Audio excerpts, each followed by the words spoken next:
there, travelers. This is And Sometimes Dragons. This real play Dungeons and Dragons adventure will be taken by our incredible improvisers and comedians tonight as they weave a tale that can only happen once. You, as an audience and patrons of this here, the Lost Tavern, can sit back and enjoy watching it unfold, or take a more active hand in helping or hindering our heroes through mini-games and interactive elements. Knowledge of the role-playing game Dungeons and Dragons will enhance your experience, but is not required to enjoy the rich storytelling of a story not yet written. I'm Taryn, your host this evening. Please, can I get a round of applause if you've played D&D before? Oh, perfect. And can I give a round of applause for anyone who knows absolutely nothing about what they're about to experience? Okay, we got a little mix of each. Excellent. So here's just the basics for those of you new to the game. Basically, each comedian that you're going to see is going to be playing a different character that has their own abilities, strengths, and weaknesses. They will be led through their adventure this evening by Stevie Dion, our wonderful dungeon master. And fun fact, an additional player tonight, and in every game of D&D, are the dice themselves. They like to tell stories of their own and control the direction of the adventure as well. So anytime a player wants to do something, they'll have to roll a dice, a d20, 20-sided dice, to determine how well or how poorly they'll do. The DM will set the difficulty class, or DC, depending on the task at hand. The player will roll their d20 and either meet or beat the DC that was set in order to succeed. If you hear people doing math on stage, it's just them adding their different modifiers or subtracting if they're bad at skills. And sometimes math is hard, so it may take a second. Now, they may roll a 20 on a dice, which is the best you can roll. That's a critical success. They may roll a 1 on the dice, the worst you can roll, which is a critical failure. So lots of fun, wild adventures to be had. So let's not wait any longer. Let us begin. Introducing our first player this evening, playing the Aarakocra barbarian Harrison Harry Coca. It's Chip O'Brien! I'm your fine feathered friend, and I do mean fine. Playing the half-elf warlock Charlander. We have Ferox Alexander. I call upon the power of my dark patron of Avernus to help me open this jar of pickles! Playing a tiefling bard named Bathos Shadowstrain. It's Alice Virgilio. Inside of me are 2 flutes, and one of them filled with champagne. And playing a fox-kin ranger by the name of the fox symbol for fire, but in English is known as ever. It's Shane Toledano. Hopefully I'm not the only player we meet today. And one of the most important people this evening, introducing our dungeon master for the night, is Stevie Dion. Oh, I put the chair in front of the window. I rolled a nat 1 on this entrance, and my pancreas producing too much insulin.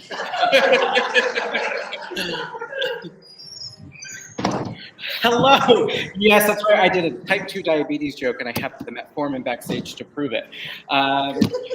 Welcome to And Sometimes Dragons. Hello, everyone. Thank you so much for being with us. You find yourselves in the Lost Tavern, a cozy little bar nestled in the back alley of obscurity, deep in the nowhere, a pocket dimension that has found frequent visitation from all manner of peoples from the multiverse. A few thousand years ago, a magical storm known as the Parting opened up the threads of the multiverse, allowing all manner of heroes and villains alike to traverse universes different from their own. In order to help keep order and balance, the Non-Dimensional Paragon Collective, or NPC, was formed with the goal of helping anyone and everyone who needs it, no matter how near or far. It is here you find yourself. You've been contacted by Captain Danessa Shane, Chief Officer of Multiverse Affairs and winner of the NPC Corporate Chili Cook-Off for 6 consecutive years. We all have experience working with one another in some capacity, whether that is through another NPC quest, or maybe you attended the same collective orientation when you decided to join the Order. The Lost Tavern is a quaint and cozy space that has a rustic bar where all manner of folk enjoy a cold ale and a hot meal, or if they're into that kind of thing, a hot ale and a cold meal. I personally love to eat everything cold. It is also the headquarters of the NPC, who operate out of a large set of back rooms of the tavern. And you've all been called together because you've all received missives that require the collective's aid. And Officer Shane knows which one are going to be the right fit for you guys. But before we get into our adventure proper, a couple different things are happening. But first, I'd like to kind of have you guys introduce your characters a little bit. Shane, why don't we start with you? Yeah, I'm a Fox 10 ranger named Ember. I am a beast master subclass, and I like to start out every adventure by going to the local animal shelter and taking an animal out for a day out of the shelter adventure. And so at some point before we go out into the world, I'd like to stop and get some help with somebody out. Yeah. As you are kind of like going about stuff at the tavern, there is somebody who has set up a little adoption pop-up event. So somebody from the local animal shelter has a selection of creatures to choose from.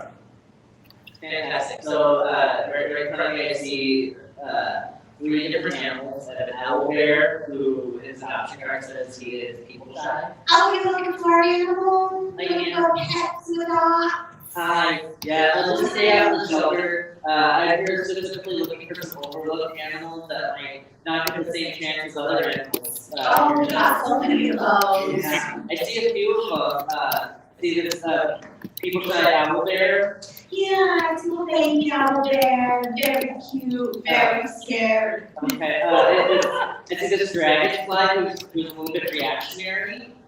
Yeah, you never know what's gonna set it off. So cute. So that's fine. And then look at the seahorse. It says here it's cataracts. Yes, very old, very visually impaired. Well, I'd love some help from anyone to see who we take out on this adventure for a day. Yeah, let's call it out. That round of applause. Should Ember take the owl bear? Mama, that makes the owl bear. The dragonfly. Everyone wants the seahorse. Look at the dragonfly, it's really coming up to you. Okay, great. Does the dragonfly have a name? Yeah, absolutely. Spencer Reed here on this paperwork. So let me ask my friends over here in the tavern. Hello, folks. Anybody have a name for this dragonfly? Lisbeth. Oh, that's it. Oh, I see now. It's Lisbeth. Lisbeth the dragonfly. Great, thank you. I'll Perfect. bring it back in one piece, I promise. Okay, I hope you do in one piece. I mean, have fun. All right. So we have Ember and their new animal companion for the day. Alex, would you please introduce your character? Absolutely. My name is Halfo Shadowstring. I am a tiefling bard. Once a month, I have a standing appointment to play my fiddle right here and sing songs within the Lost Tavern. I have an extensive repertoire of musical knowledge, and I have spent the last several years learning magic in addition. And I can use my fiddle to do all kinds of fun magic for all y'all right now. In fact, can I get a suggestion? I have a go-to song that I love to play. What is that go-to song? Cotton Eye Joe. Cotton Eye Joe. Thank you so much. Well, I'd have been married a long time ago. Yes, the traditional halfling folk song, The Cotton Eye Joe. Thank you so much. First, would you please introduce your character? Yeah, for sure. My character is Charlando. So works in the library.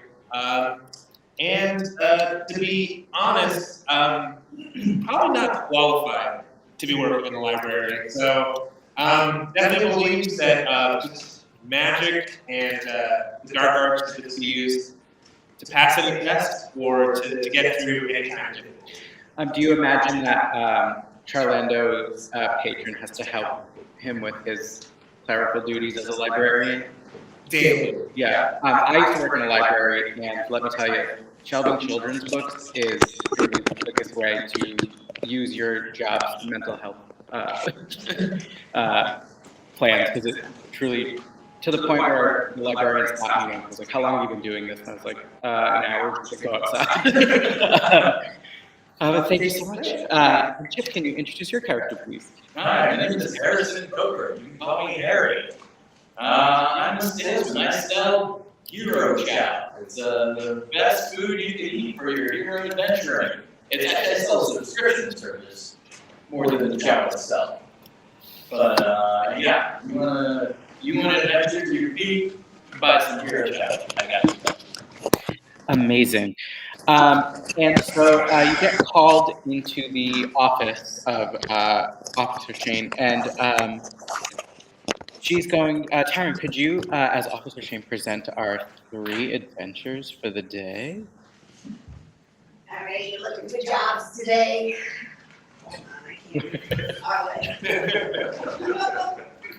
All right, the money cord doesn't come this far.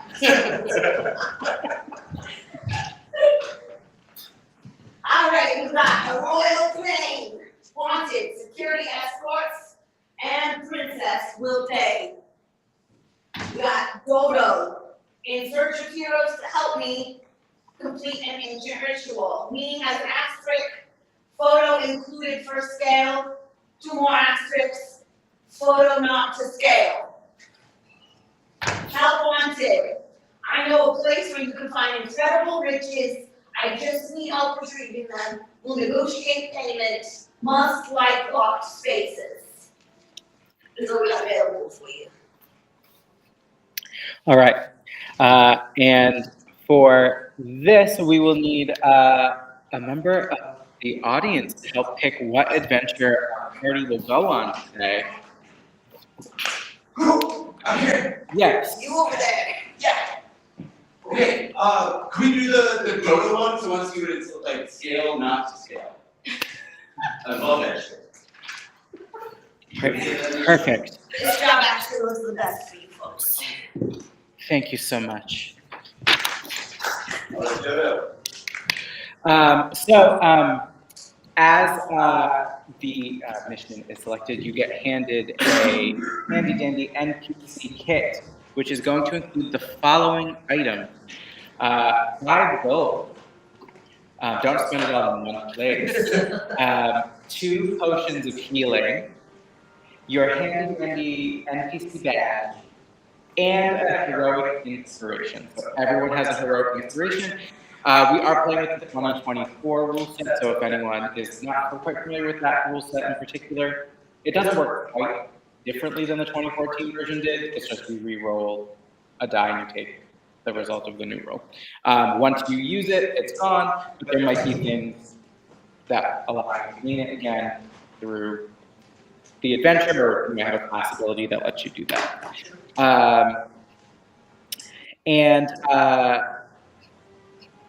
With that, Captain Shane is going to have you all meet with Ginger, who is the halfling artificer who runs the teleportation circle. And she is sort of just like, has a little like magic tech gauntlet that she's moving rings around on, that's like beeping, and there's like lights and like flashing. She's like, all right. Will she let me touch the magic technology? She said, I'll let you touch one stone. I'm going to tell you where it has to move. She's going to hold it out. Oh, it's so fun. She's like, all right. And then these 4 discs of blue light are going to light up on the floor, waiting for you guys to step onto it. Is there anything you guys would like to do before you step on these teleportation circles? All right. Well, before we head off, I think we should probably figure out what our party battle cry is, especially if, we head into a combat scenario. This might be really helpful to have. So with the help of our audience, can I please get what our team's battle cry should be? Whoop, there it is! Whoop, there it is. So on the count of 3, we're going to say our new team battle cry. 1, 2, 3. Whoop, there it is! And you are magically transported, almost like that kind of scene in Star Wars where they go into like hyperspeed. And you find yourselves in this sort of like lush jungle. You can hear the sound of waves kind of behind you. And in front of you is a dodo bird. And he says, "Oh, you got my message. Hi there, I'm John Dodo." Hi! No relation. Oh, no, you look like you can fly. I can't. I'm more of a terrestrial guy myself. But thank you. It's really important that you guys are here. I found a trinket. And I believe that this trinket is the last piece that is required for an ancient dodo ritual that also fulfills an ancient dodo prophecy to help prevent a prophesized drought. So, but there are some challenges, and I can't do it myself. But all we have to do is do the challenges, and it will open up the secret pass to the volcano on the island. And I also need the audience's help for this. It's Mount what? Varg Sluvius. Varg Sluvius. Varg Sluvius. Excellent. Mount Varg Sluvius, which is dodo for hot.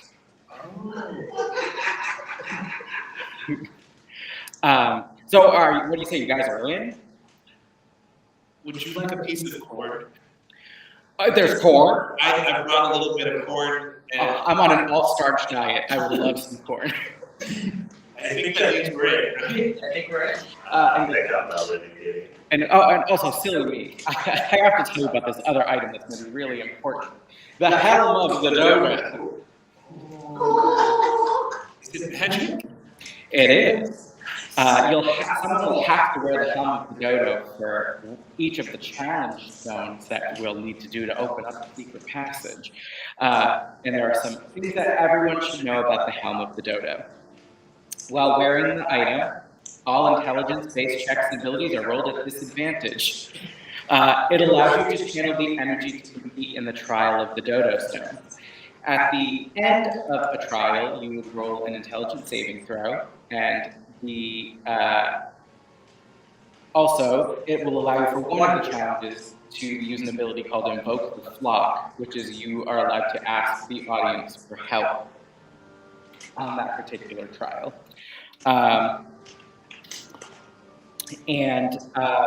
On a natural 1 on that intelligence saving throw you make at the end of completing a challenge, if you're the helm wearer, if you roll in that one, you become a dodo bird for 10 real-world minutes.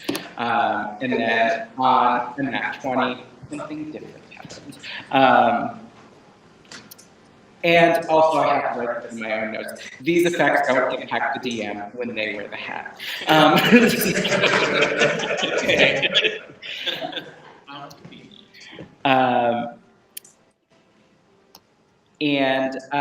With that, has John Dodo been presented with the corn? Oh, absolutely. Okay, yeah, he feverishly eats that corn, and he's like, "All right, is everyone ready?" Ooh, there it is. Are we in battle? Battle already? Yeah. Oh, okay. And he starts kind of like waddling through the jungle path, kind of expecting you guys to follow along. And he leads you through this sort of like thick foliage and sort of this like it's kind of getting a little darker because the canopy is kind of blocking the sunlight.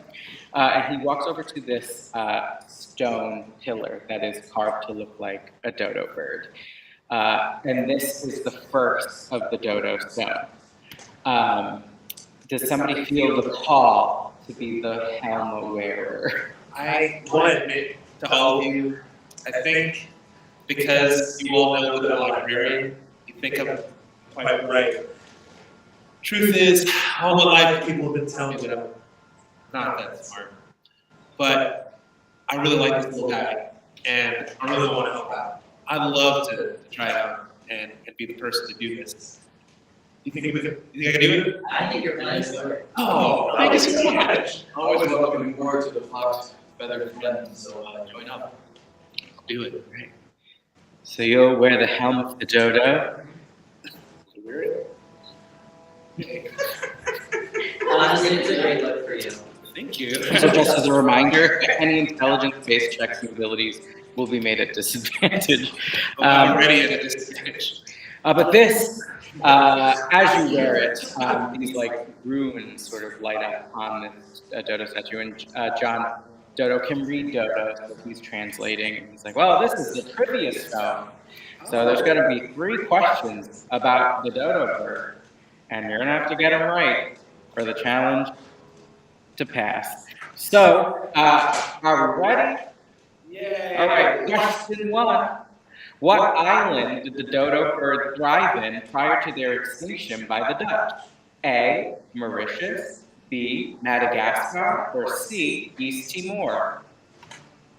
I like the word Mauritius. That's the only reason I want to say it. So I kind of want to say it. Should I say it? I'm going to say Mauritius.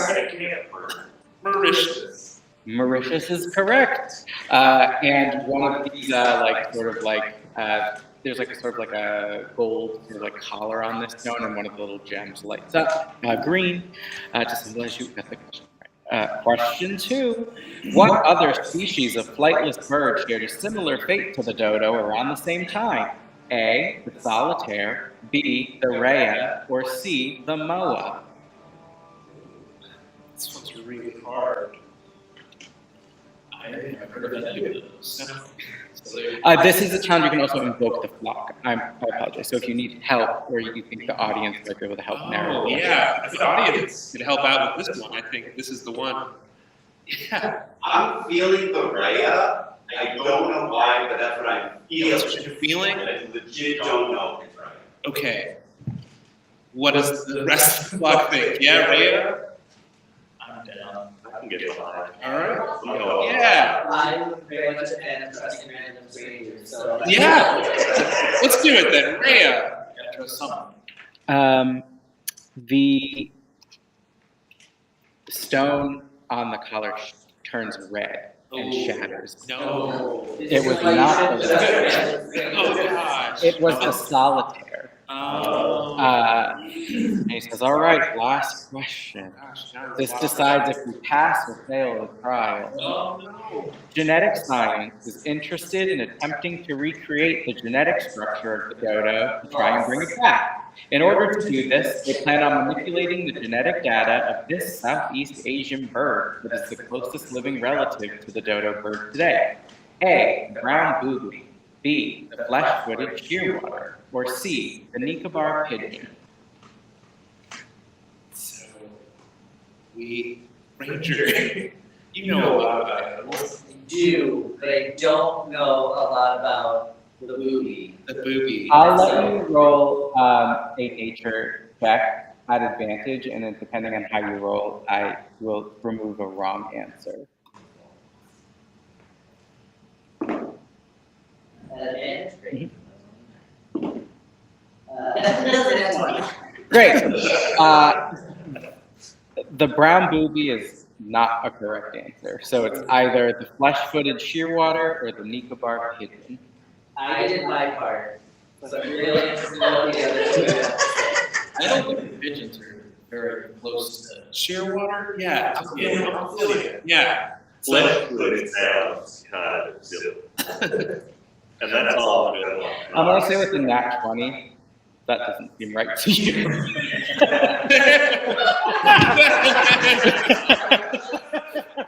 Feeling that you're going off of a preference here. I am.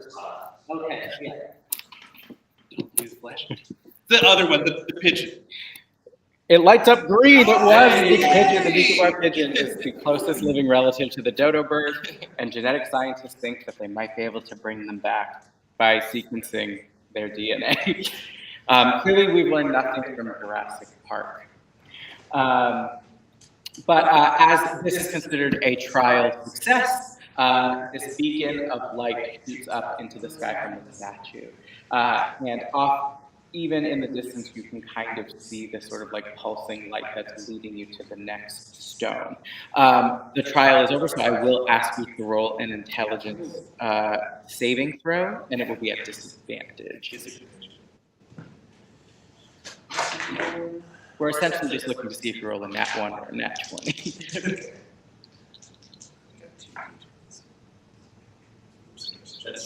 Yeah.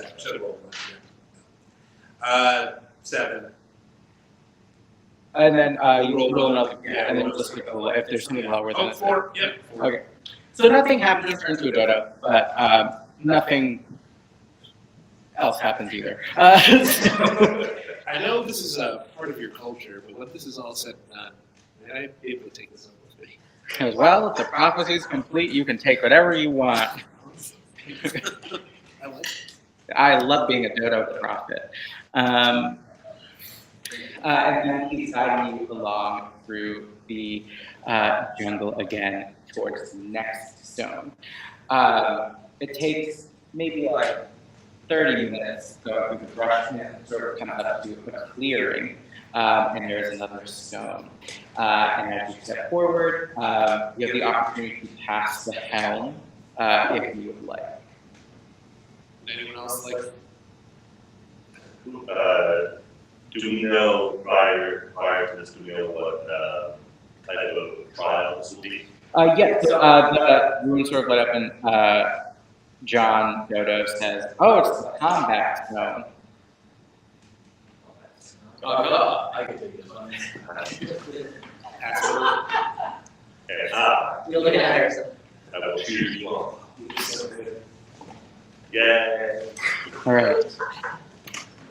And as you guys are prepared to take on the challenge of the combat stone, the trees form a circular arena around you. And these vines sort of like come down from the trees and sort of like drop off these like pods of fruit that first open, and there are these like plant goblin hybrids in them. And so I'm going to ask everyone to roll initiative. There's only 2 goblins, and no battle map for this one. It'll just be a quick theater of the mind.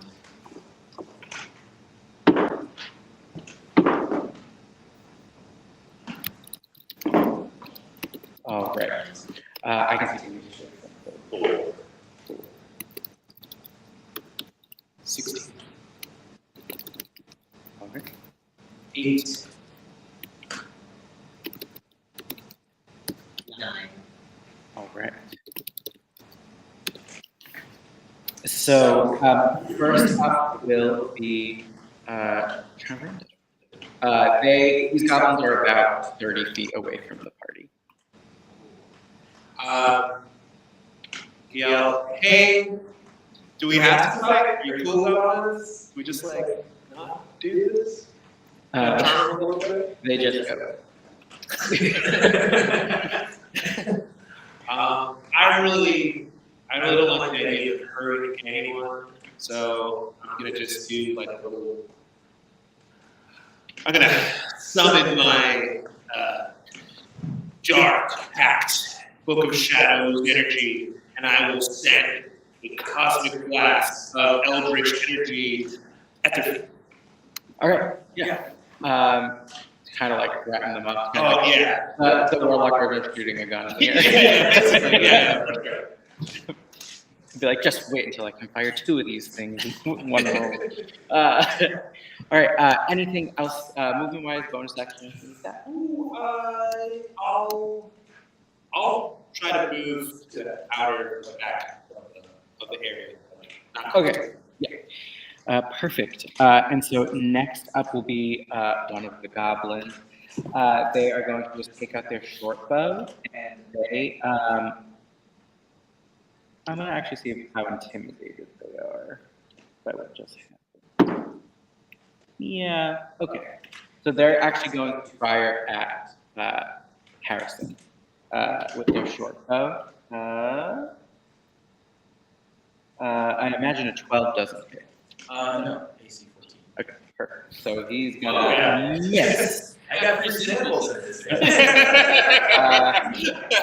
The second goblin, gonna see if they're intimidated. Not so much. But I think they're going to fire their short bow at Bat. And that also is probably not gonna hit. That is a 10. Not rolling great for the combat stone. All right, so that brings us to the next person in the order, which is going to be Ember. No, you're firing at us. And I take out my longbow. Who got the closest? They both stayed 30 feet away. So Whose they, arrow got the closest? whose arrow got the closest? Whoever they fired at. The goblin that went first, just the one that attacked. Don't worry, Harrison, I got your back. And that is a 13 plus 6. That'll definitely hit. That'll hit. Great. So, that's my battle song.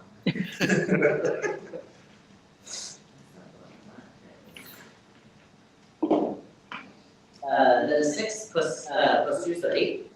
All right. You fire this arrow out, and it really rips through this goblin. They look like they're on death's door. Part of their arm kind of is hinged off, and inside you can kind of feel it almost looks like dragon fruit.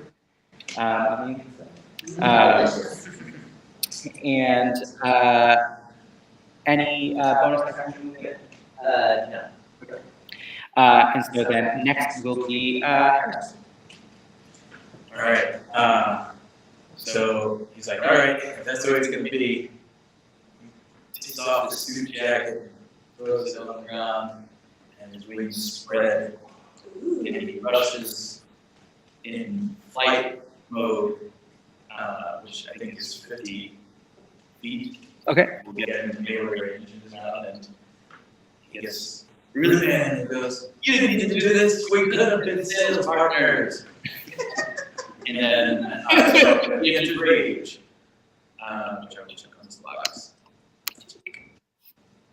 And he will swing his briefcase at one of them, the closest one. Okay. Yeah. Do you have a preference for the one that attacked you that is close to death, or the one that's at full health? I'll go for the one that attacked me. Okay. All right, let's do that. It never hurts to try to actively recruit into your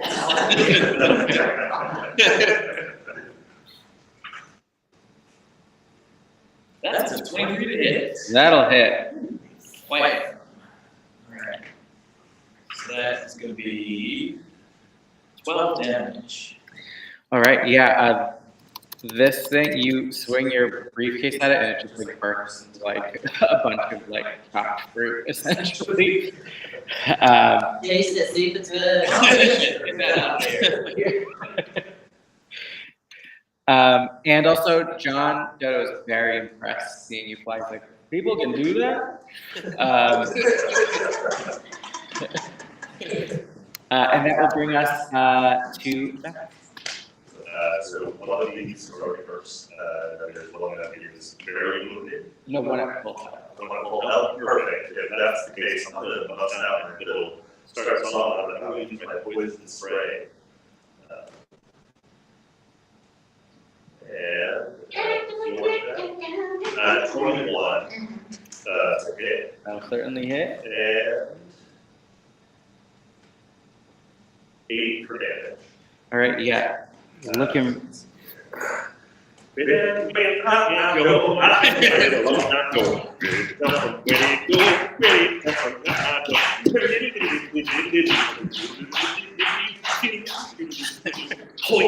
And then from the springs of island, this poison mist starts enveloping the little plant goblin. Yeah, it starts to look in like places like they're like rotting or like bruising, like somehow like sometimes like fruit can bruise. They look very close to death. They're still hanging on. Also, important question I forgot to ask when Cotton Eye Joe was established. I've learned recently that there are different dances to the Cotton Eye Joe, and that we were not all taught the same one. So I'm great. We're gonna have to compare our Cotton Eye Joe notes.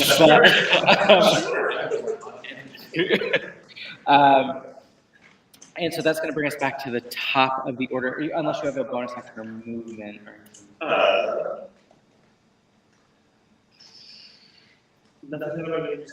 All right, excellent. And so now we are back to the top of the order, which will come to Chuck. Yeah. So, like, I've just been contemplating all those violence, you know. Normally I'm in the library, doing like mundane things, you know.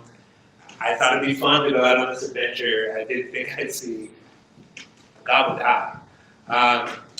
You know, so I'm reflecting. I really like the beach. I'm really thinking about the beach. So just without even thinking about it, I have this little bag of like, pebbles that I carry from the beach. I'm just gonna grab one of those little pebbles and maybe just try to like once again, just like I'm gonna like whip it so hard at this goblin that hopefully the goblin will just run off and then just be over. Yeah, I'll have you just roll. Let's roll it. Just like a basic like weapon attack kind of thing. Are you trying to hit it with the or just kind of like? Oh, I'm gonna try to hit it. Okay. I saw last time that it scared it off. Yeah. Oh, 17. Yeah, that's it. And then you can roll a d4. 1. Yeah, you hit the goblin and it runs out of the arena. We did. Well, actually, I guess technically they were standing next to the goblin that died, so Harry could take an attack of opportunity if he would like. Yeah. All right, let's swing that 3 days. It's another 23 days. Yeah, that'll certainly hit. That's a 14 damage. Describe your kill. Harrison's got his briefcase. Opens it up and peeks in it. It's like, yeah, good. Closes it back up. And he just wings back and boom, just start rocking off. Just cracks through the back of this guy's head as he turns into one tail. And some like steam spills out of the briefcase when it connects. Incredible. And that is the combat zone. I'm going to also have you roll an intelligence saving throw at disadvantage. It's at disadvantage. It's 15 or a 5. All right, none of those were a nat 1, right? Okay, perfect. So, same, nothing happened one way or the other. But you do successfully complete the next challenge zone. The Dodo Stone, which is the combat stone. So, with that, again, a beam of light shoots out, and you all turn to watch Brown Dodo eating one of the goblins. You're like, you should get in on this. I'm right there with them. Yeah, and it's delicious, like dragon fruit. Those are treats are so I'm gonna look for my pebble. Yeah. I'm gonna miss it if I don't find it. Yeah. You find your pebble, and in fact, you find like 3 other pebbles that catch your eye, so you can add 3 more pebbles. Yeah.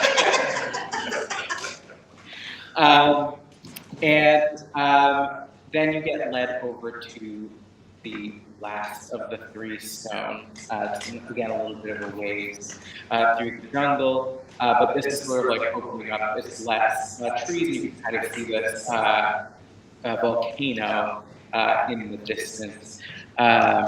And this stone, again, we have the opportunity to pass the helm if anyone would like to wear the helm. Once again, do we know what kind of challenge it is?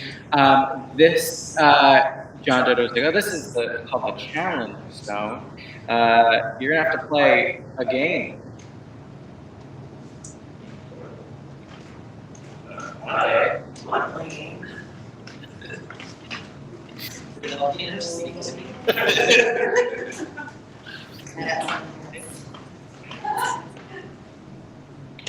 It's something I think one of my character has to do. I have a set of refers slides, and so I didn't take any notes on everything because one day this is gonna make a great song. Oh. Do you have like an idea in your head of like what the instrumentation would be like, or like kind of like the style? It's gonna be like bluegrass. It's like a very long ode in a bluegrass style. The ballad of Harry Potter. I'm very polarizing. All right. So for the challenge stone, Ember, you must play rock, paper, scissors with either a member of the audience or with Taryn, and it's the best out of three. Any volunteers? Let's go. Okay. Let's go. The darky sis. Okay. More pieces. Yeah, if you want to do it on stage, you guys are welcome to. Oh, okay. Hey. Watch your step. Okay. And Yeah. go ahead, you're right in front of the table. Perfect. I'll make sure I find my light. Okay. Right? Yes. Okay.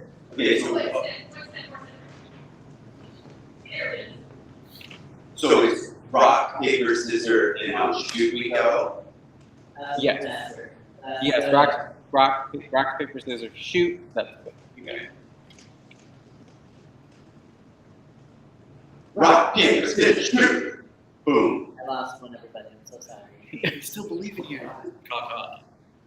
Rock, paper, scissors, shoot. Rock, paper, scissors, shoot. Rock, paper, scissors, shoot. That was two, everybody. All right, we have a failed challenge. I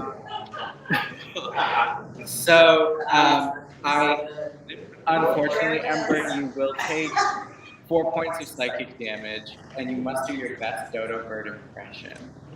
I already lose. Am I a dodo now? No, you'll pull your intelligence saving throw as well. But, Okay. so you can roll that at disadvantage, and we'll see if you're a Dodo for 10 minutes. And don't worry, intermission counts as part of the 10. That's a 15 and a 9. Okay, so you're not being a Dodo. But yes, you take 4 points of psychic damage, and you have to do your best Dodo impression. Where are you going?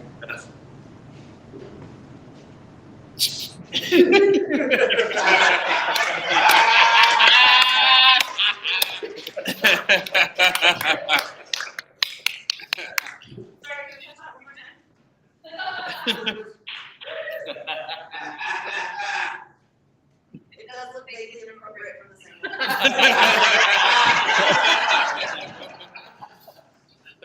same. So with that, we have 2 of the 3 challenges passed. So the pathway to get up to the volcano is slightly obscure. So for this, I'm going to need the group to make a group survival check to see if you can find your way through the jungle to get to the path up to the volcano.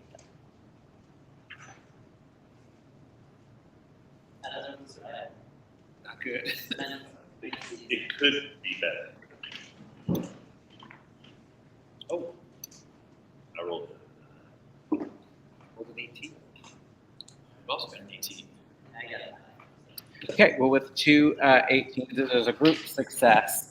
You kind of like see sort of like tucked away in these like brambles, this like kind of like snaking path that goes up the volcano. And with that, we should probably go to intermission? Yes? Yeah. So we will go on our little break, and while that happens, there might be a challenge that happens with the audience that gives you a boon or a bane. We'll find out, but we'll be back.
Closer, and then back up closer, and then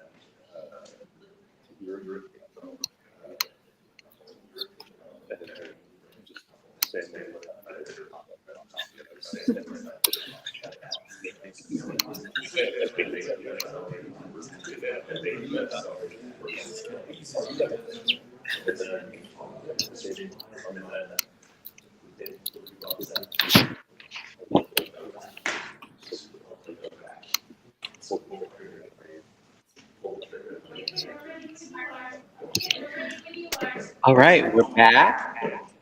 Hello, welcome back to And Sometimes Dragons. If you are just joining us, our intrepid band of adventurers have helped John Dodo, the Dodo Bird, complete the trials of the Dodo to get to the top of Mount. Yes. Vargsluvius. And we are prepared to complete the Dodo prophecy.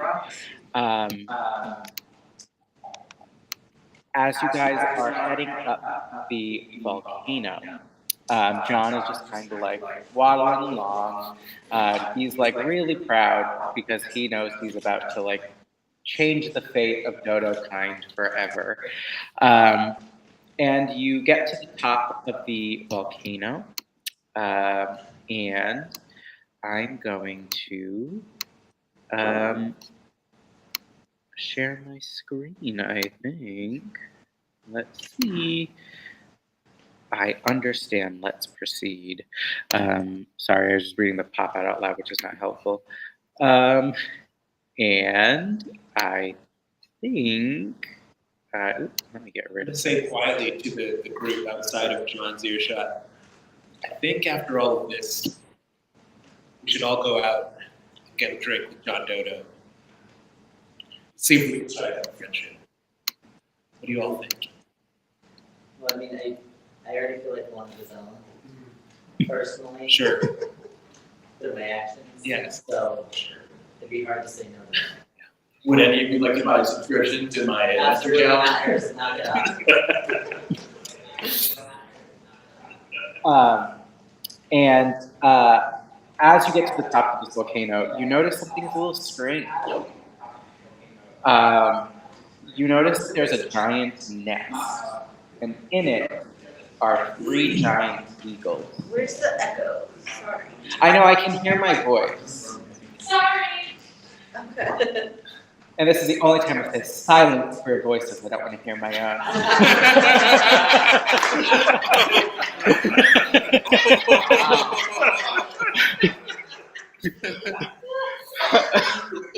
I will not be turning that into This episode was brought to you by Gwen Stefani. She did an ad for a nap, and nobody's happy about it. And the eagle says, the biggest of the 3 eagles says, our plan came together perfectly. I said, well... And so John Dodo, being none the wiser, is like, oh, this must be the last part of the prophecy. And he starts waddling over to the eagles. Sure. Oh, that's funny. Yeah, you see a lot of dodo burns. John, ask if you politely could wait behind us for just a brief moment while we ascertain the intentions of our pivotal plans over yonder. Do these eagles speak common? Yeah. Okay, good. I'm always that stuff. And John says, okay. I guess I'll just meander around the lava pit. John, where did you hear about this prophecy? I read about it on stone flat. I'm gonna give you this on back. If I may be so bold, from whence did the stone tablet come? Well, I guess it came about 3 Wednesdays ago. So it's recent, a resource. A real Yeah, but resource. many a dodo prophet have ascended to the great island in the sky. Like my sister Jane Dodo, she was chosen last time, and now she's preparing the new island for a better dodo civilization. John, when's the last time you saw any of your prophet dodos? John, everyone else Yes. is asking you questions. I also want to do a question, and I don't really have a good question. What should I ask you? You can ask what my favorite color is. John, what's your favorite color? Beige. Hey, John, can you see the island in the sky that we're talking about? No, we need to complete the prophecy first. It gives you an extra sense, a 5th sense. Is that business? Yeah. Which one do you have? Seeing and listening and reading comprehension and I have my learner's permit. Like beige. So common isn't one of those senses. Like you lack common sense is what I'm gathering. Oh, we did away with that a long time ago. We did a school choice voucher thing. Cool. Should we include these other birds in this conversation? No, I mean not yet. Can I see, are we like below the nest? Or is it like, Yeah, it's just kind of like sort of almost like a pigeon nest, kind of just haphazardly placed on the floor. But like it is such a large nest that it does kind of tower over. I would like to fly up until I can see over the rim of the nest.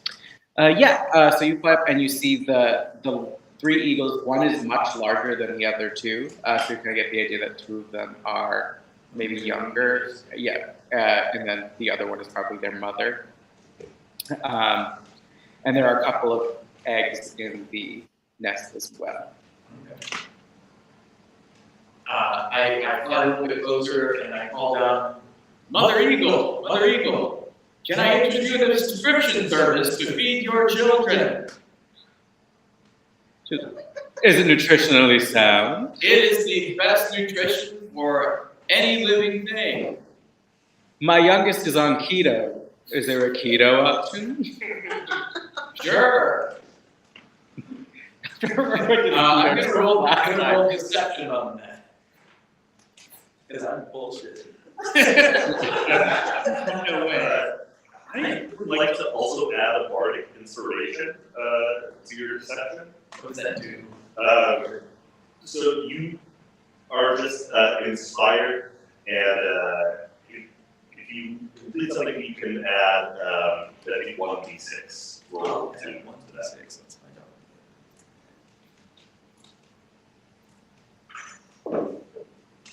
Well, with that, I rolled an 18. All right. That's the case. I'm going to underscore while you deceive them for the inspiration. She says, I'm interested. I could use the extra money I'm not using to buy keto-friendly food to get my favorite brand of club cracker. I have a briefcase and I start to like open it a bit. Some seed kind of spills out. It's just bird seed. And it just kind of starts to rain down on them. They say, is that songbird mix? I'm gonna open my mouth and try to catch some of these. I'll say you get some seed. I don't like how I said that. I apologize.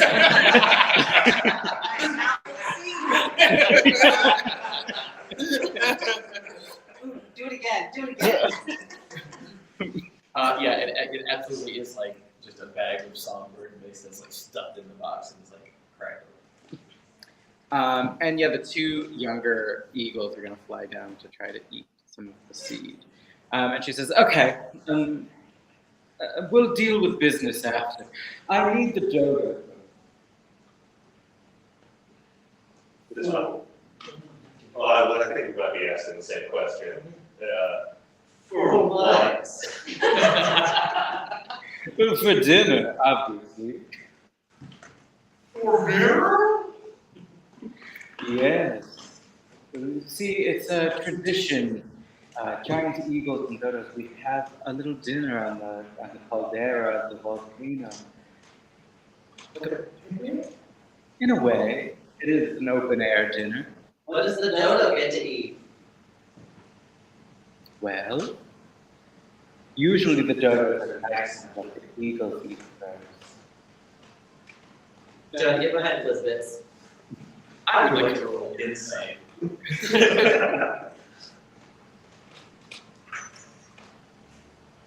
14. Yeah, 14, I'll say. You think maybe the eagle is not being super forthright. Yeah. You can't bullshit a bullshitter, Eagle. I know what's up. This is something's foul in Denmark. I'm gonna offer the eagle a chance to wear the helm of the dodo. She says, what does it do? It's really fun. We do all these challenges together. Go ahead and roll. You can either roll persuasion or deception. We'll persuade.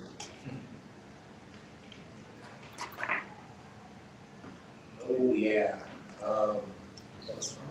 That's gonna be 21, 22. Yeah. She throws her giant wings. She kind of floats down from the nest, and she is a massive bird. How big you are?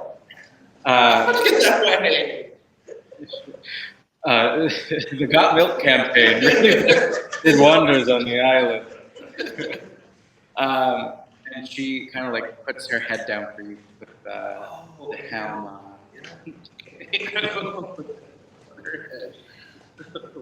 And remember, it has no effect on the DM.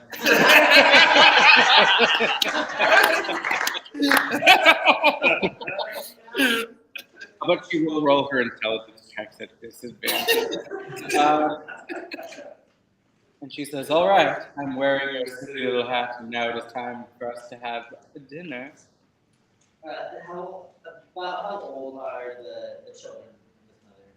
Well, my youngest is 47, and my oldest is 55. So like a rebellious age? Yes, that is 40. Your 40s are your very hormonal age for eagles. I would like to use some animal handling to talk to these two younger birds and convince them to really rebel against their mom and not listen to anything that they say. Okay. So it's the 15 plus 5, so it's 30, 20. All right. Yeah. That's what we're gonna say to the. I say, hey, I think you've been living under your mother's wing for a long time, haven't you, boys? I'm assuming you're boys. Boy and girl, non-gender, what are you? Boy. Boy, okay, boys. Have you been living under mom's wing? Yeah. Yeah. She said I'm not great at franchising a fast casual dining experience yet. Yeah, they totally tell you that. I know. I just want to run a place that has a drive-through window. Would you like a business partner? Maybe. I don't know, maybe it's time to leave your mom as an empty nester. Just saying. Bro, it's crazy. We're both named Bill. Bill? Yeah, you know how back in colonial times, people used to name their children the same name because they didn't think they would always make it. That's Kind of what being a young eagle was like. Well, Billy? Bill follow Oh, you? just Bill. Okay, just Bill. Like one of these. I think it's time to fly free. Go open your restaurant, have a drive-through, a fly-through, a crawl-through, whatever you need. Okay. I will roll persuasion at disadvantage. Not disadvantage, sorry, advantage. It's like that's too silly. Yeah, you were. It's the hound, sorry. You're not thinking. Doesn't have 20, baby. All right. Yeah, so they're like, we're going to French House and Arby's, and they fly off. So they're There's the beef. and there they go. So now it's just you guys and the mama eagle, and she says, "Oh, I don't. You can make me wear your sneaky little hat, and you can try to get me in on the ground floor in your businesses, but you cannot make my sons leave me." And we have a roll initiative.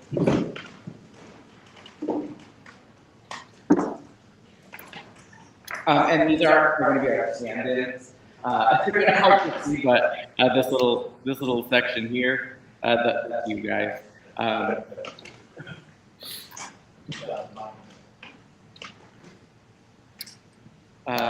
right. So I will take initiative number from people.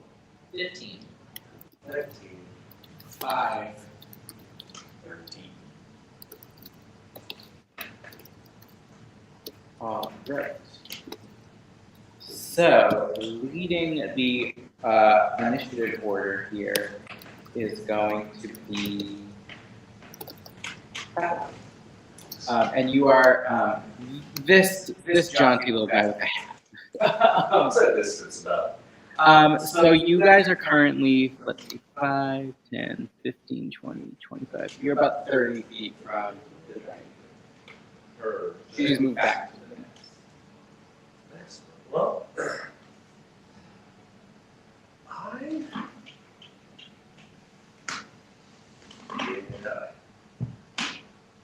think I'm gonna just use ray of sickness. It's got a range of 60 feet here, and I'll see if I can maybe make her a little too ill to fight. Okay, give her the bird flu. Oh, nat 20. Okay, yeah, that for sure hits. Oh, also we didn't talk about our house rule for nat 20s in combat. This is a spell attack roll where you would roll damage, and this is true for weapon attacks as well. My house rule for crits in combat is that you get the maximum amount of damage plus the roll. Okay.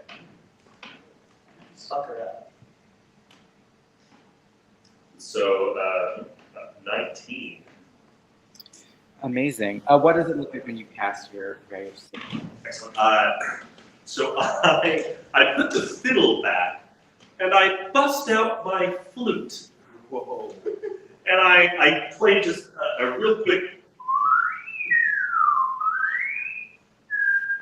And I end on a flat with a little bit of a minor in there. It's gonna make her feel queasy. And you see this the purple, like almost a scent, like if it were a pie, and the scent floating through the air, but a little purple string just wraps its way around the eagle, and just her stomach. Her tummy really starts to ache, and it's uncomfortable, and there's cramping, and there's a little bit of bloating, and she just starts to feel so woozy and uncomfortable. It's like, oh gosh, do I need to run to the bathroom real quick? Which end is it going to come out? I don't quite know yet. I saw that at a Jeffrey Pope concert once.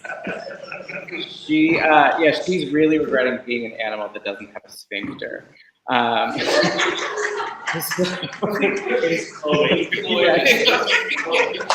my cloaking stomach.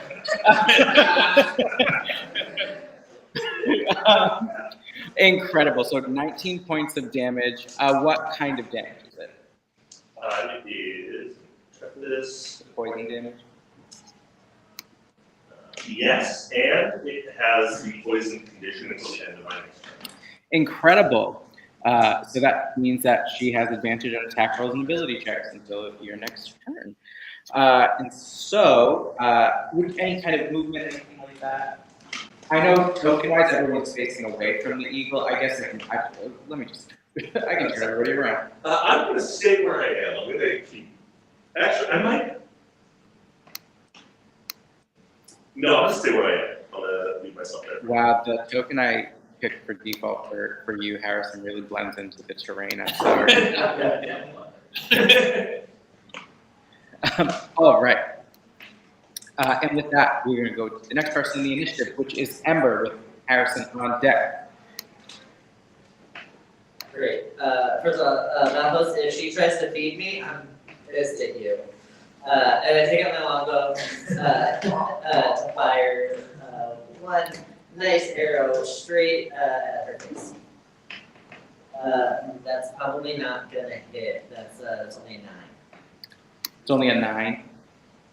Yeah, a 9 will unfortunately miss. But you do have a heroic inspiration if you'd like to reroll. Wow, that's exactly what that was for. I wanted to use it to reroll. Great, that is a dirty 20. That will for sure hit. Excellent. So pull that, aim right between your eyes and let that arrow fire. All right, yeah, go ahead and roll damage. That is 8. All right, she's gonna take 8 damage. As she's like looking real queasy, and it's like arrow just hits her. She's like, ah, from the inside and the outside. Oh, my life is pain. Great, and as a bonus action, I look at Flizzbits and I say, Flizzbits, you know what to do. Get her. And I send Flizzbits to who can fly up to 60 feet to attack. Okay, and this is a reactionary. This is Flizzbits is reactionary. You tell me if she attacks. All right. Pick evens or odds. Odds. Okay, and do you want odds to be the reaction Odds negative are, or odds are negative. It's an odd. It's 3. Okay, so I guess Elizabeth attacks me instead.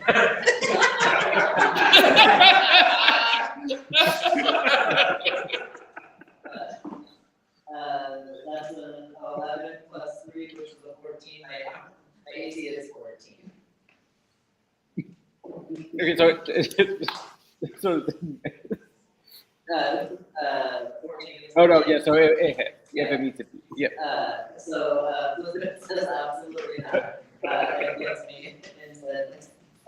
For some reason, that really transported me. For some reason, I was like, oh, wouldn't it be really funny in The Wizard of Oz when she's telling the flying monkeys to fly if they just all turn around and start flying to the window of the castle? I suppose they get that eagle, just no. You were non-specific. For a 1d4 plus 4 for 5 damage. No. I pull back on this little harness and leash that I tied to it. Stop it. And then any movement or anything like that? No, I think I'm good. All right. And so, Harrison, you are up. The eagle is on deck. All right. I think I established I'm flying, so I'm just gonna kind of swoop down with like a 2-handed overhand and go. You should have signed the contract. And rage and just swipe down with this briefcase. Yeah, go for it. Natural 20. Oh, look at that. Hey! Is that Fambershad? Yeah. Love him. All right, so same deal. It's the maximum amount of damage you can get on that attack plus whatever you roll. Okay. So this is challenging. Well, this automatically is one just to double the dice instead of I'll figure it out. Yeah. It's fine. We'll just add whatever it rolled for you plus the max. It's okay if it's like 65 damage. It's fine. Well, I guess it's 61. Well, that would be 22 plus 12 would be 34. Okay. That's almost half of the number I just made up.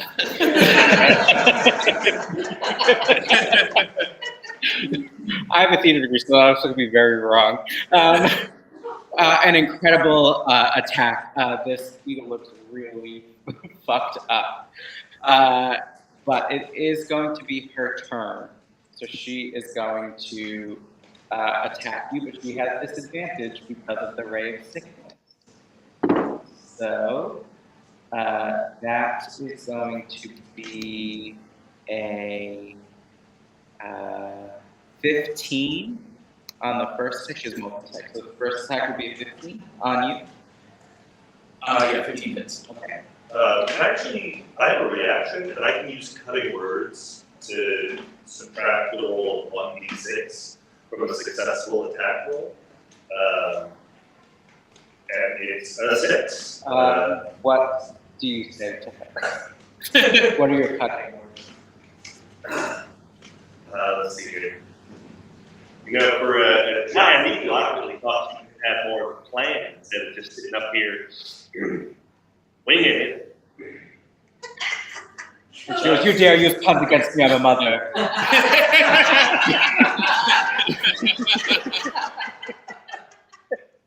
But I do imagine that makes that first attack unsuccessful.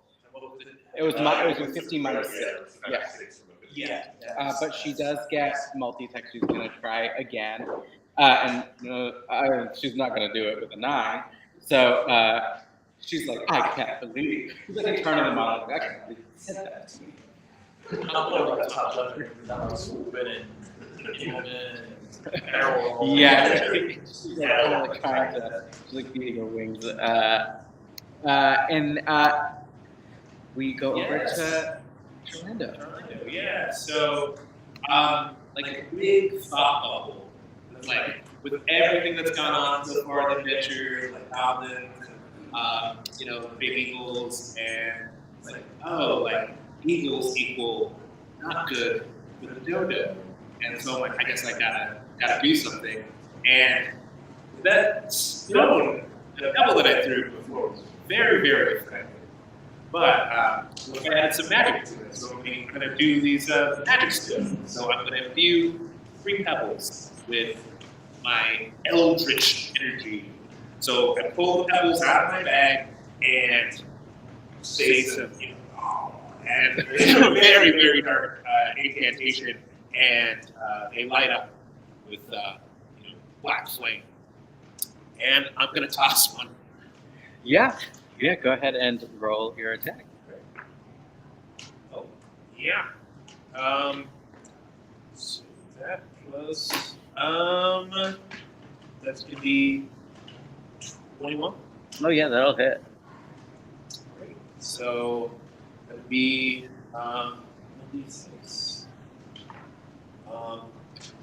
8. Yeah. Describe your kill. A kill. Yeah. I'm just like, this is for you, John Dodo. And I'm putting everything I have into this hurling pebble. But I'm also really thinking about how awesome it was finding this pebble on the beach, kind of dusting it off with the sand, really admiring it in the sun, showing it to everybody at the tavern before we all got together to go on this whole journey, and being like, wow, I hope I can find it after this eagle dies.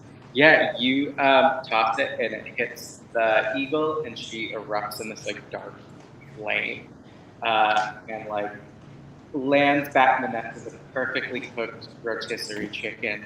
And when you look in the palm of your hand, the stone has returned to you. Wow. And you hear your patron say, I also folded your laundry. This is the best day ever. Oh, guys, John Dodo's not going to be able to beat his sister. He's like, oh, you've seen Jane Dodo? Define C. I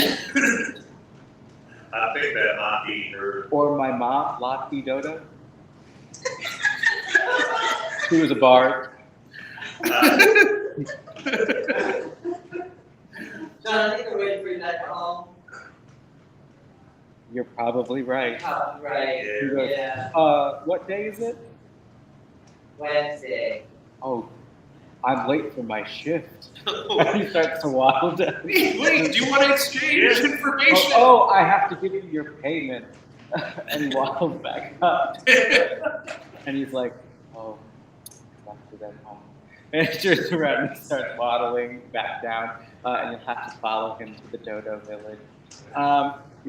Before we go, can I grab an eagle wing? Oh, yeah. And it's delicious. It's well, it's written tonight over town.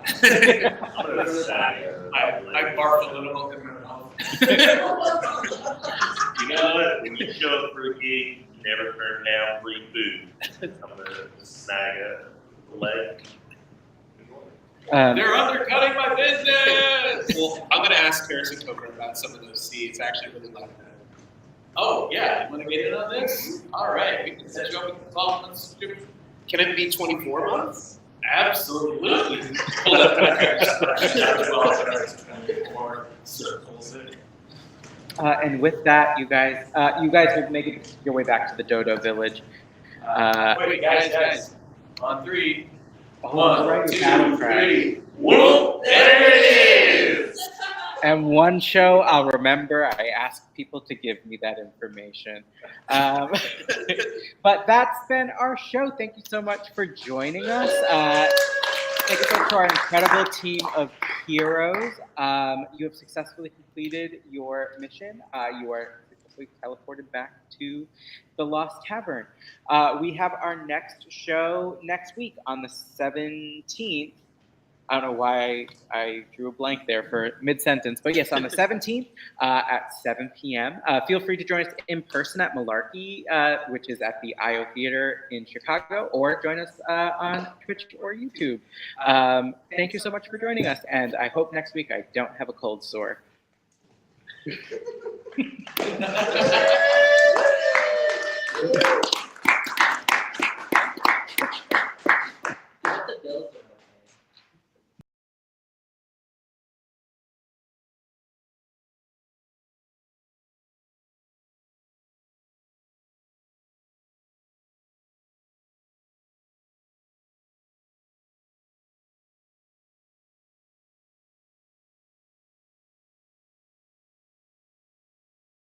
The bills are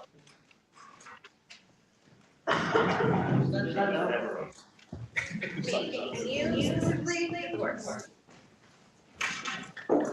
Damn, really two baby birds. I encourage you. And now they're going to do or die trying. A lot of capitals. Birds.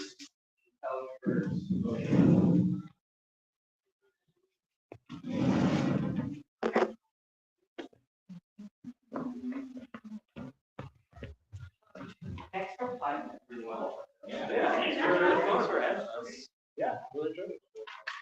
Erin, were you able to check the mics? Did they work?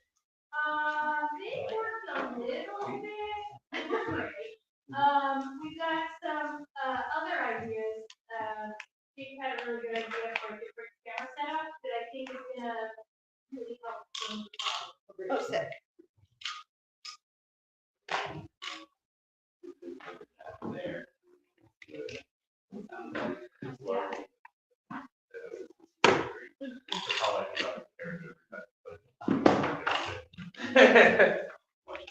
I'm just trying this out, just as a, if we just had a single light here on each table. Yeah.